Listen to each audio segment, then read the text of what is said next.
Oh, I just must say that the definition of leadership that I've come to is just so funny.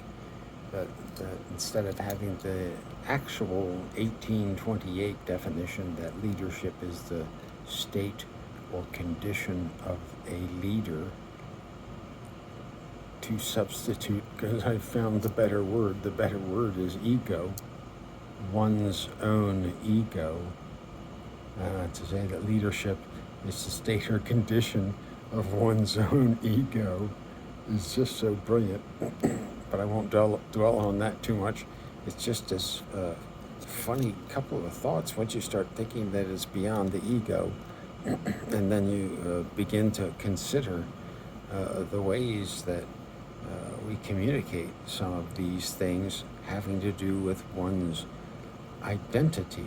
So if we agree leadership is all about this state or condition of one's own ego, then it's one's own ego's identity that becomes central to this whole issue of what is leadership, right?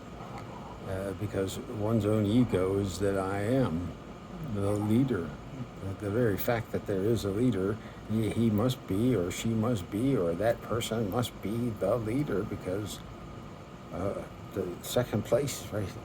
Just if we think of the actual definition, the state or condition of a leader, if it's really all about a measurement game, right? Leadership is all about a measurement game, to check in on that leader in the race to see when they get to that end of the race, whoever was the leader is the winner. So just simplistically, the concept of leadership has this really odd beginning date of 1828, but also more strangely is this whole conceptual idea of power and control over other. And with regards to James McGregor Burns' 1978 book Leadership, and where he actually identifies these two schools, the two very identical schools that would be known as the law of thought, right? The Aristotelian versus the Platonic. Now that took me a few years, and I wound around with Robert Pirzig's Metaphysics of Quality, and ended up going to the UK and finding that yes, my thesis of leadership fit within their circle of what they believe the metaphysics of quality is about. And so that's kind of cool. But when we get to the end of the game here, this whole concept of Aristotelian thought at all, why we have it at all,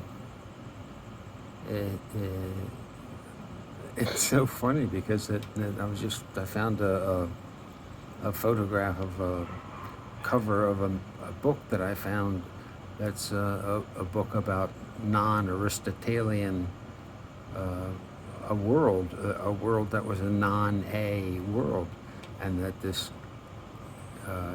A.E. Van Voigt, Canadian sci-fi writer in the 30s, wrote about, because he read Korzybski's work. I guess he understood that there's this concept that philosophically, to think Aristotelian is to think that one is like Descartes. I think, therefore I am, and that everything else is something else to be measured, is a way of thought.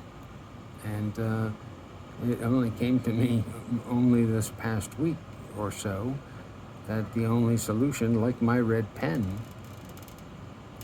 if you use it faithfully, right? If you use it with full fidelity, and you actually do, when you see that word leader, when you actually see it or hear it or there it is, you have to stop, right? It's that Rost Nietzschean cry. Stop focusing on the leader, right? Taking that moment and really believing and reading that full paragraph of Barker to say that we really need to get rid of that word. If we really believe it's really of no value, why have it? Unless it's part of the industry, right? If it's a mandatory part of the Cartesian industry, right? That's Joanne Shula's, the Cartesian industry, and then so be it. The industry becomes itself the whole dualism, the whole mandatory.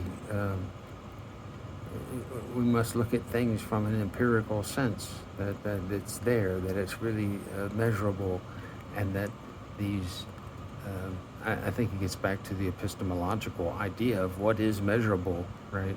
If we think with that mindset of what's called place value systems, then everything must have a value. It must have a place. It must have a value. It's Babylonian measurements. It's 360 degrees around a circle. It's base 60. You know, Homer's Iliad and the Odyssey was base 60. Right? Sexagesimal poetry. So you think about these ways that are thinking, the ways that the thinking of humans has progressed. It's not beyond my own concept to think that possibly right now this whole realization that McGregor Burns's book Leadership really was about this left brain, right brain, the Aristotelian brain and the Platonic Socratic logos, which really gets back, and it comes right back to the difference between the AULP philosophy statement, which is Aristotelian, it's dualistic, versus the AU mission statement, which is not. It is non-Aristotelian.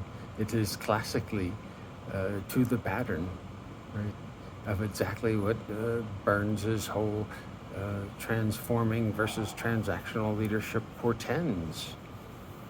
It's just when you get back up to the 30,000 foot level and you look down on all this, it's kind of like super ironical.